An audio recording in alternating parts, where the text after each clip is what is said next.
यसरी पनि दिन सक्छ है कहिलेकाहीँ। From the given series of jumble letters insert the correct letter at the question mark. From the given option to make a meaningful word. अब अघि नै क्यापिटल कन्ट्री भनेको थियो, अनेक अनेक कुराहरू दिइएको थियो, तर यसमा के भयो हेर्नु त, यसमा त त्यस्तो केही पनि भनेको त मिनिङफुल वर्ड हुनु पर्यो, सक्यो बस। त्यसरी पनि दिँदो रहेछ त। अब के एउटा शब्द बन्छ त, अब गेमको नेम हो कि स्पोर्ट्सको ब्याडमिन्टन हो कि होइन, बी छैन फेरि है। फ्लावरको नेम हो कि, फ्लावरको कुनै देशको नाम हो कि, कुनै जनावरको नाम हो कि, एलिफेन्ट पनि होइन, यी पनि छैन है। कुनै क्लासहरू म्यामल, एम्फिबियन त्यस्तो त्यो पनि छैन। जे भए पनि मिनिङफुल हुनु पर्यो है त। हो, यसमा एउटा मैले पत्ता लगाएँ, NATIONALITY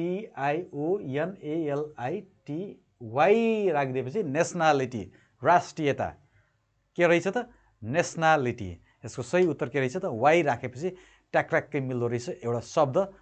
अब शब्दको अक्षर यो ट्याक्क मिलाएर लेख्नु पर्ने जरुरी छैन, कुन एउटा अक्षर राख्दाखेरि त्यो मिनिङफुल शब्द बन्छ, मिनिङफुल वर्ड बन्छ भनेर सोधेको छ। जरुरी छैन, अब थाहा भइहाल्यो है तपाईँहरूलाई।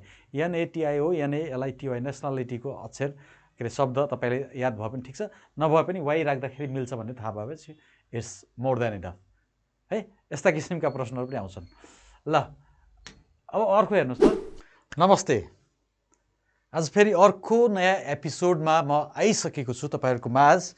हामी छौँ यो जुन जर्नी सिरिज र सिक्वेन्सको प्रश्नहरूमा र त्यसको समाधान। आजको टपिक पनि पार्ट 2 त्यही सिरिज र सिक्वेन्स भर्बल शाब्दिक यो श्रेणीक्रमका प्रश्नहरूमा छौँ। आजको टपिक हो जम्बल्ड सिरिज, यो हो पार्ट 2। हेर्नुहोस् त, यस्ता किसिमका प्रश्नहरू पनि इक्जाममा नसोध्लान् भन्न सकिँदैन, अलिक फरक हुनसक्छ यो तपाईँहरूलाई टपिक। यसमा हामीलाई यसरी इन्स्ट्रक्सन दिएको हुन्छ, from the given series of jumbled letter. Jumbled means scramble यताउता भएको हुनसक्छ है त, यताउता अगाडि पछाडि। Separate the names of flower and tree and select from the given choices the first letter of the name of flower and tree. यसमा के भनिएको छ भन्दाखेरि एउटा जम्बल्ड एउटा सिरिज दिएको छ। जम्बल्ड मिन्स लेटरलाई अगाडि पछाडि जिगज्याग वेमा राखिएको हुन्छ। हो, त्यो जम्बल्ड सिरिजबाट तपाईँले यस्तो एउटा शब्द बनाउनुहोस् जसमा फ्लावरको नेम र ट्रीको नेम इन्क्लुड होस् र त्यसको इनिसियल अक्षरहरू कुन कुन हुन् भनेर छ। यसमा तपाईँले अक्षर मात्रै हो है त, पुरै शब्द बनाउनु पर्ने छैन। ASTLTOETKU यसरी दिएको छ, हेर्नुहोस् त। ASTLTOETKU, यसबाट तपाईँले शब्द बनाउनु पर्यो। शब्द के हुनु पर्यो, फ्लावर र एउटा ट्री समावेश गरिएको छ। यसमा के छ त, एउटा फुलको नाम र एउटा रुखको नाम समावेश गरिएको छ। त्यो फ्लावर र रुखको इनिसियल अक्षरहरू के हुन् त भनेर सोधेको छ। अब फ्लावर जस्तो ROSE र ट्री भनौँ न, म्याङ्गो ट्री MANGO, यो अगाडिको R र M एन्सर लेख्नुपर्छ। तर तपाईँलाई क्वेसनमा के सोधे हुनसक्छ त, ROSEMANGO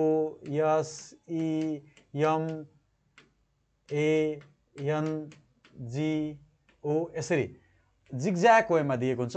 यसमध्येबाट म्याङ्गो पनि बनाउनु पर्यो, रोज पनि बनाउनु पर्यो। फुलको नाम र ट्रीको नेम म्याङ्गो भनेर भनौँ।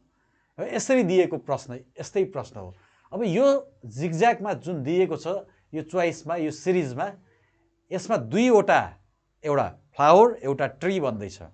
त्यसको अगाडिका अक्षरहरू कुन कुन हुन् त्यसको लागि त हामीलाई के चाहियो त, पहिला त्यसबाट त्यो जम्बल्ड लेटर्सहरूबाट, जम्बल्ड अल्फाबेटबाट, जम्बल्ड सिरिजबाट दुईवटा शब्द बनाउनु पर्यो। त्यसको लागि नलेज चाहिन्छ, भोक्याबुलरी अलिकता भए पनि पुग्छ। धेरै एकदम टफ सोध्दैन, नर्मल क्वेसनहरू सोध्न सक्छ। के बन्छ त, आउनुहोस् हेरौँ। यसमा हेर्नु त, यसमा बन्ने भनेको के होला त, यल रहेछ है, LOTUS कमलको फुल र हेर्नु त LOTUS। अब बाँकी भयो के एउटा टी छ ई छ ए है LOTUS र फ्लावरको नेम लोटस भइसक्यो। त्यसपछि एउटा TEAK पनि बाँकी रहेछ। हेर्नु त टिक, यो भनेको के रहेछ त रुखको नाम। सागौनलाई हामी टिक भन्छौँ अथवा फ्लावरको नेम लोटस।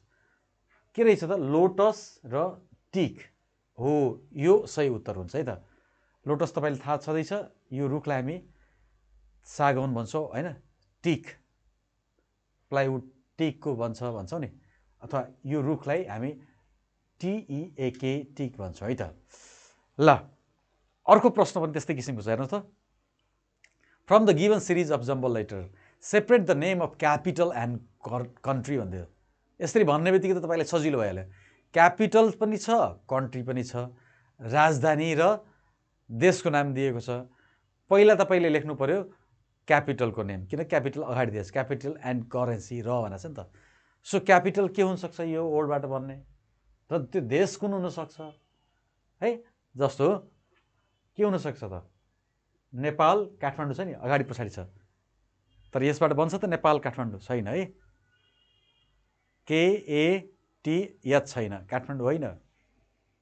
यसमा एउटा यस्तो देश छ जसको राजधानी र देश दिएको छ, एसियन मुलुक नै हो है, कुन होला त TOKIO टोकियो र जापान JAPAN। अब हेर्नुहोस् अप्सन नम्बर सीमा T फर टोकियो र J फर जापान। सही उत्तर के हो त T र J यसको सही उत्तर हो। सजिलो छ है, तर क्वेसन हेर्दाखेरि लामो जस्तो भए पनि यसरी हामीले जम्बल्ड लेटर्सबाट है सुरुको इनिसियल अक्षरहरू कुन कुन हुन् त त्यो देश र क्यापिटलको भनेर यसरी पनि क्वेसन सोध्न सक्छ। हो यो त थियो क्यापिटल र कन्ट्री। क्वेसन बनाउनेले मानौ यसरी पनि सोध्न सक्छ। सिनोनियम्स एन्टोनियम्सको कुरा पनि गर्न सक्छ नि त है। सिनोनियम र एन्टोनियम मध्ये एउटा जुनसुकै हुनसक्छ, सिनोनियम पनि दिन सक्छ, कहिलेकाहीँ एन्टोनियम पनि दिन सक्छ। यसमा के हो त सिनोनियम छ कि एन्टोनियम, पहिला त्यो आइडेन्टिफाई गरौँ। र ओड कुन कुन बन्छन्, सामान्य ओडहरू दिएको हुन्छ है त, धेरै टफ ओडहरू हुँदैन। LTAR LSCHOT SHORT यस, हेर्नु त SHORT SHORT र अर्को TALL भन्छ।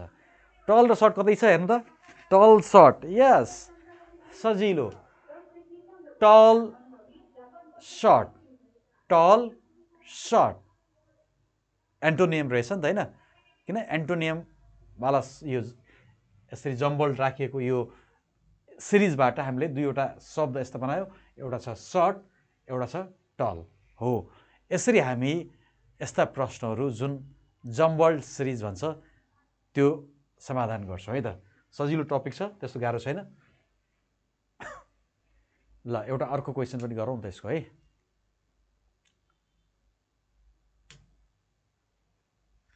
यसरी पनि दिन सक्छ है कहिलेकाहीँ। From the given series of jumble letters insert the correct letter at the question mark from the given option to make a meaningful ओ। अब अघि नै क्यापिटल कन्ट्री भनेको थियो, अनेक अनेक कुराहरू दिइएको थियो, तर यसमा के भयो हेर्नु त, यसमा त त्यस्तो केही पनि भनेको त मिनिङफुल वर्ड हुनु पर्यो, सक्यो बस। त्यसरी पनि दिँदो रहेछ त। अब के एउटा शब्द बन्छ त, अब गेमको नेम हो कि स्पोर्ट्सको ब्याडमिन्टन हो कि होइन, बी छैन फेरि है, फ्लावरको नेम हो कि फ्लावरको कुनै देशको नाम हो कि कुनै जनावरको नाम हो कि, एलिफेन्ट पनि होइन, यी पनि छैन है, कुनै क्लासहरू म्यामल एम्फिबियन त्यस्तो त्यो पनि छैन।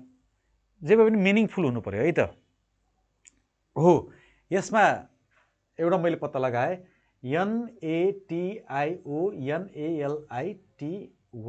राखिदिएपछि नेसनालिटी, राष्ट्रियता के रहेछ त नेसनालिटी। यसको सही उत्तर के रहेछ त वाइ राखेपछि ट्याक्ट्याक्कै मिल्दो रहेछ एउटा शब्द।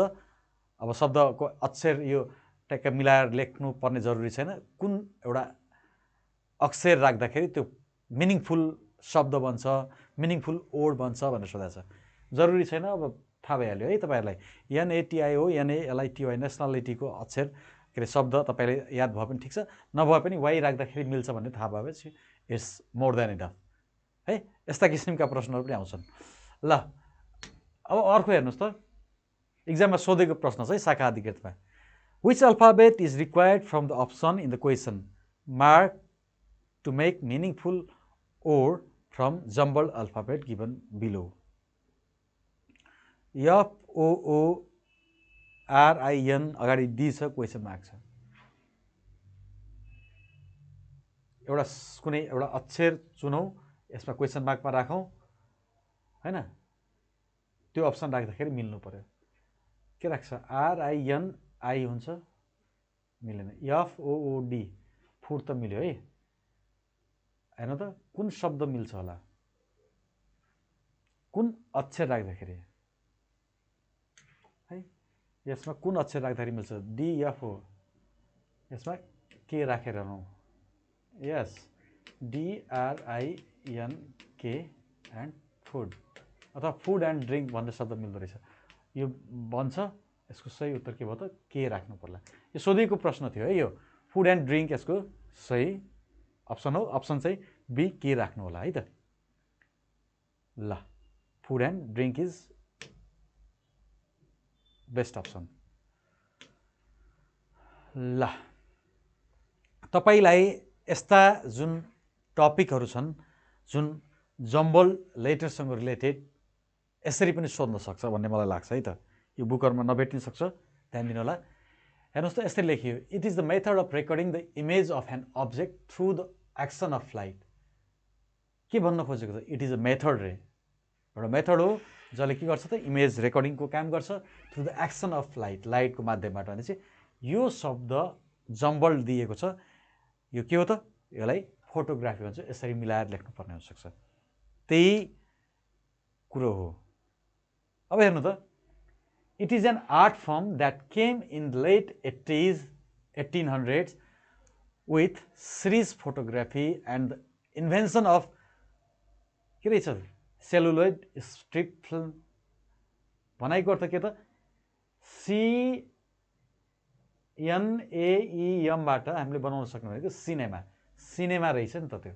इट इज आर्ट फर्म हो, यसरी सिनेमा हो त्यो भन्ने बुझ्नु पर्यो है त। त्यसै गरी हेर्नु त, it is the process of creating motion and shape change illusion by mean of rapid display. यसको तपाईँलाई यसरी क्वेसन दिइयो भने, यो राख्यो भने यसका अर्थ अथवा मिनिङफुल वर्ड के हुन्छ त? एनिमेसन हुन्छ भनेर यसरी तपाईँले बुझ्न जरुरी छ। अब हेर्नु त, one major field that still relies heavily on print media होइन। एउटा मेजर फिल्ड छ, एउटा प्रमुख केमा त? प्रिन्ट मिडियामा। के हो त? हामी के गर्छौँ? एडभर्टिजमेन्ट। अहिले त डिजिटल होला होइन, पेपर मिडिया पनि इट्स अ मेजर फिल्ड हो। त्यो शब्द भनेको एडभर्टिजमेन्ट हो। कहिलेकाहीँ क्वेसनको टाइपले पनि दिनसक्छ है त। सिमिलरली हेर्नु त, 5औं number, include here are large scale publication such as newspaper, magazine, journals, book है। यो के हो भन्दाखेरि न्युज पेपर, म्यागजिन, जर्नल, बुक्सहरू के हो त? यो सबै यो अक्षरबाट भन्ने के हो त? PIRN, जे भयो भने प्रिन्ट मिडिया यसको सही उत्तर हो त। यसको सही जवाब के हो त? Print media is correct option. त्योबाट मिल्ने भनेको यसरी तपाईँले के बुझ्नु होला त भन्दाखेरि, जम्बल्ड सिरिज दिएको हुन्छ, जम्बल्ड लेटर, त्यसलाई अर्थपूर्ण ढङ्गबाट बनाउनु पर्ने हुन्छ। क्वेसन यसरी राख्नु मिल्यो नि त है। यो बुकमा नहुन सक्छ, यसलाई ध्यान दिनु होला। हो, क्वेसन के दियो त? It is a method of recording. सजिलो भयो नि तपाईँलाई, नत्र अरू तपाईँले के बनाउने त? यसबाट जनावरको नाम बनाउने कि कन्ट्रीको नेम बनाउने कि यसरी दियो भने झन् तपाईँलाई सजिलो भयो। हो, यसरी डिस्क्राइब गरेर तपाईँलाई सेन्टेन्समा दिइन्छ र एउटा जम्बल सिरिज दिइन्छ, त्यसलाई अर्थपूर्ण रूपमा राखौँ भन्छ। यो प्याटर्नको लागि हामी के भन्छौँ त? जम्बल सिरिज प्याटर्न हो। आजको क्लास तपाईँहरूलाई कस्तो लाग्यो? भोलिको एपिसोडमा हामी नेक्स्ट एपिसोडमा भनौँ न, पार्ट 3, पार्ट 1 हेर्नुभयो होला, पार्ट 2 यो थियो, र पार्ट 3 मा चाहिँ फाइन्ड द रङ टर्म। तपाईँलाई एउटा सिरिज दिएको हुन्छ र त्यो मध्ये एउटा गलत हुन्छ, त्यो गलत कुन हो त्यो पहिचान गर भन्छ है त। ल, आजको लागि म बिदा मागे। भोलिको अथवा नेक्स्ट टपिकमा तपाईँलाई यो टाइपको क्वेसनहरू तपाईँले भेटाउन सक्नुहुनेछ। है, कुन हो त सही भनेर। ल यति भन्दै यदि भिडियो मन परेपछि सेयर गरिदिनु होला। ल सम्पूर्णबाट मैले बिदा मागेँ। थ्याङ्क यू, नमस्ते, by by, have a good time.